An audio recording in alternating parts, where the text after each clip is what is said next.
미나상, konnichiwa. 안녕하세요, 여러분.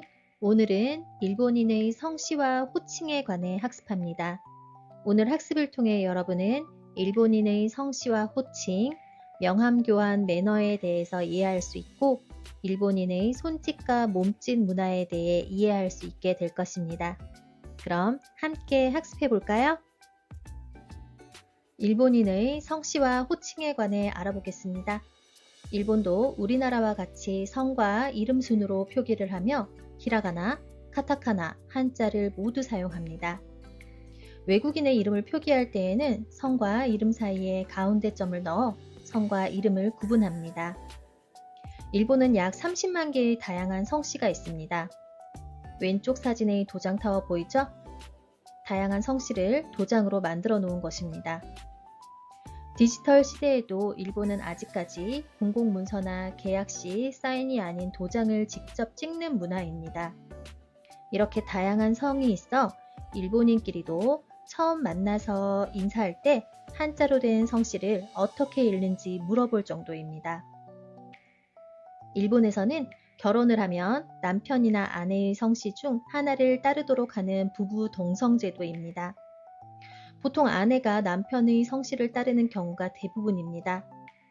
우리나라처럼 부부가 다른 성을 가지는 제도를 추진하고 있기는 하지만 아직까지는 인정되고 있지 않습니다. 가운데 사진은 일본 주택의 출입구에 달린 일본인 성씨의 문패입니다.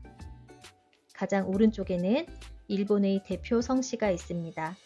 사토, 스즈키, 타카하시, 다나카. 이 중에 여러분들도 한 번씩은 들어본 일본인의 성이 있지요? 일본의 명함 교환 매너입니다. 일본인에게 명함은 어떤 의미를 가질까요? 일본의 직장인들은 명함 지갑이 필수품일 정도로 명함을 반드시 챙겨 다닙니다. 취업 준비생이나 회사에 갓 입사한 새내기 직원들에게 필수 연수 중 하나가 바로 명함 교환과 관련된 예의를 배우는 것이라고 할 정도로 일본인들에게 명함을 주고받는 매너는 중요합니다. 이 명함은 직장인뿐만 아니라 학생들도 준비하여 가지고 다니기도 합니다. 그럼 명함 교환의 매너에 관해 알아볼까요? 먼저 명함은 구겨지거나 더럽지 않은 깨끗한 것으로 준비합니다. 그리고 명함을 건넬 때에는 상대방의 명함보다 낮게 내밉니다. 테이블을 사이에 두고 명함을 교환하지 않고요.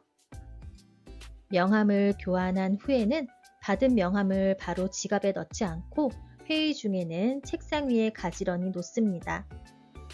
여러분도 명함 교환 매너를 기억해 둔다면 다음에 일본 친구들과의 교류회에서 도움이 되겠죠? 일본인의 호칭에 관해 알아볼까요? 우리는 비슷한 나이의 상대를 존중하여 부를 때 이름 뒤에 씨를 붙여 말합니다. 일본에는 크게 세 가지의 호칭법이 있는데요. 자세히 알아보겠습니다. 먼저 상입니다. 상의 실선을 따라가 볼까요?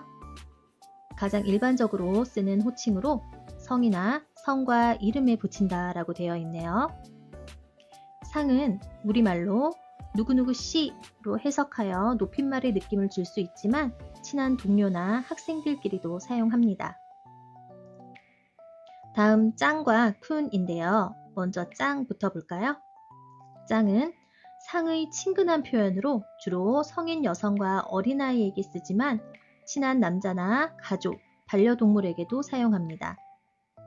쿤은 나이가 비슷하거나 어린 사람에게 존중이나 친근감을 담아 가볍게 부를 때 씁니다.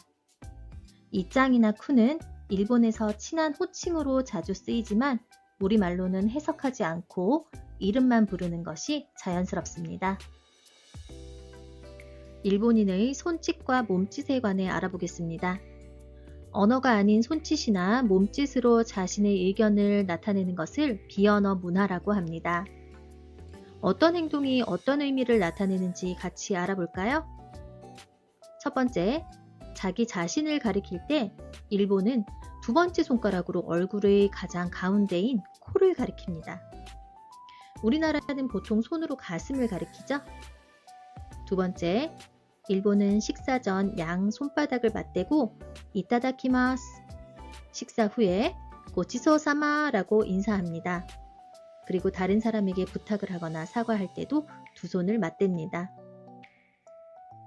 세 번째, 일본인들은 아니라고 부정을 할 때에 손바닥을 비스듬히 세워 가볍고 빠르게 흔듭니다. 우리는 손바닥이 보이게 흔들기도 하죠? 그럼 이제 퀴즈를 풀어볼까요? 1번, 일본인의 이름에는 한자만 사용할 수 있다. 맞나요? 아니죠? 일본인의 이름에는 한자, 히라가나, 카타카나 모두 사용할 수 있습니다. 2번, 남녀 모두에게 가장 일반적으로 쓰는 호칭으로 성에만 붙이기도 하는 것은 그렇죠. 상이죠. 상은 성에만 붙이기도 하고 성과 이름에 붙이기도 합니다. 이름에만 상을 붙이면 좀 더 친근하게 느껴집니다. 여러분, 일본인의 성씨와 호칭에 관해 잘 이해할 수 있게 되었나요? 다음 시간에는 스스로 점검하기와 확인하기를 학습하겠습니다. 여러분, 다음 시간에 만나요. 미나상, 맞다네!